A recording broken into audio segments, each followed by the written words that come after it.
চিরসখাতে এবার আসতে চলেছে গল্পের নতুন মোড়। জলসার অন্যতম জনপ্রিয় ধারাবাহিক চিরসখা ধারাবাহিকটি বর্তমান সময়ে অনলাইন অফলাইন দুই জায়গায় তুমুল জনপ্রিয়তা পেয়েছে। প্রথমে টিআরপিতে পিছিয়ে থাকলেও পরে আস্তে আস্তে টিআরপিতে অনেকটাই এগিয়ে আসে, এমনকি সেরা পাশে জায়গা করে নেয়।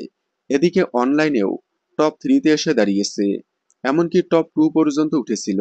চিরসখা এত জনপ্রিয়তা পাওয়ার অন্যতম কারণ জমজমাট এপিসোড। সম্প্রতি ধারাবাহিকের গল্পের নতুন মোড় এনে ফিরে এসেছে কমলিনীর স্বামী চন্দ্র। 20 বছর পর আবারও ফিরে এসেছে।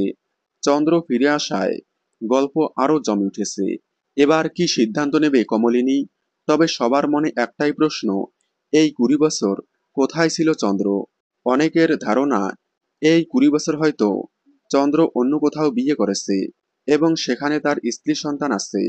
আগামীতে রিভিল হবে চন্দ্রর 20 বছরের অতীত। হয়তো গল্প এরকমটাই মোড় নিতে পারে। চন্দ্রর স্ত্রী সন্তান গল্পে এন্ট্রি নিলে আরও জমে উঠবে। আগামীতে চিরসখার গল্প আরও ইন্টারেস্টিং হতে চলেছে, তাই কোনোভাবেই মিস করবেন না চিরসখা। সোম থেকে রবি ঠিক রাত 9টায় স্টার জলসায়। চিরসখার সকল আপডেট সবার আগে পেতে চ্যানেলটি সাবস্ক্রাইব করে পাশে থাকা বেল আইকনটি বাজিয়ে দিন। ধন্যবাদ।